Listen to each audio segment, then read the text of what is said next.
On va voir en plusieurs points des fondamentaux qu'il est nécessaire de comprendre en fait pour comprendre le fonctionnement humain et comprendre comment on ne tombe plus malade à cause de ces émotions.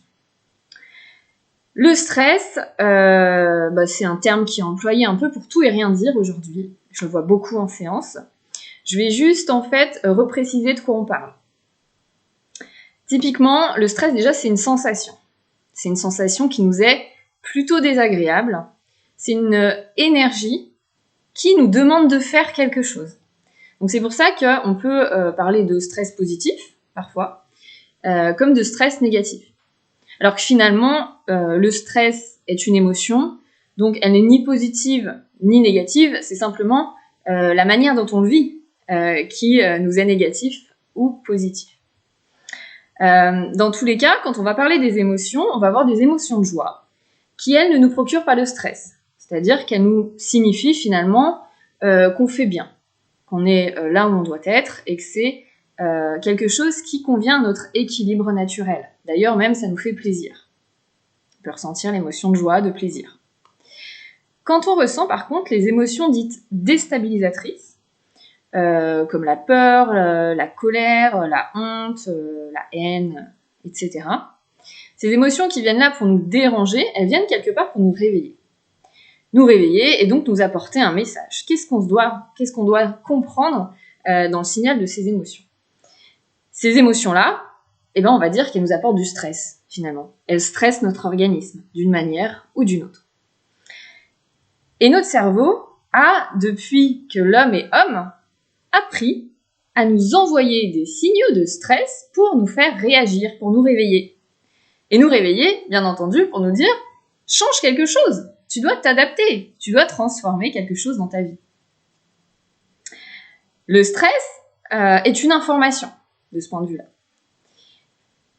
Il va agir et il va avoir un impact sur les 3 pôles essentiels de notre fonctionnement humain.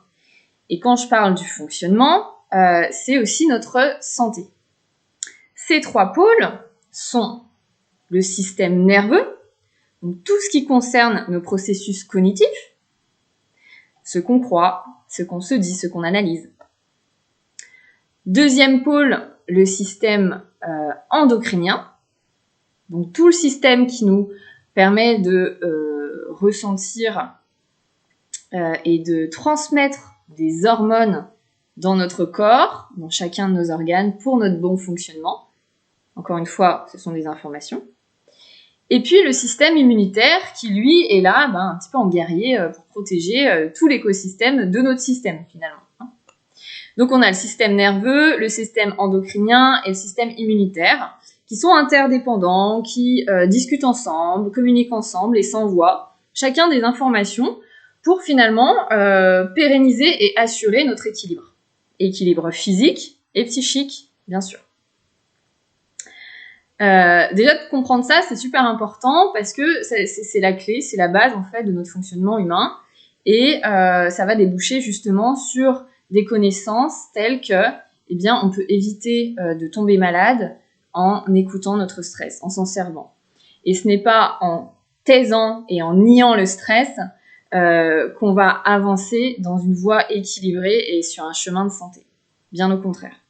Si le stress est là, c'est pour nous transmettre une information et cette information, on doit la lire. Sauf que le problème, c'est qu'on nous a jamais appris à comment déchiffrer, à comment comprendre tous ces messages qui nous sont envoyés tout le temps par nos fonctionnements naturels, voire pire, on nous a appris à les nier et à les faire taire et à les écraser. De fait, on en est rendu là, j'ai envie de dire, à une société de gens malades. Notre société est malade.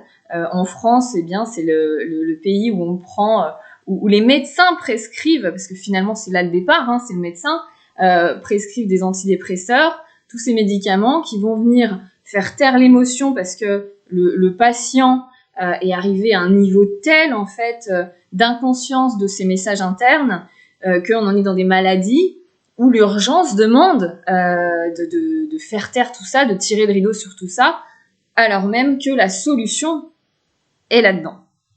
Donc bien sûr, certains médicaments sont nécessaires, comme je dis, en cas d'urgence, quand on est arrivé quelque part un peu trop tard et qu'il est devenu impossible de lire tous les messages qui se sont accumulés à travers ses émotions, à travers nos ressentis, à travers nos intuitions.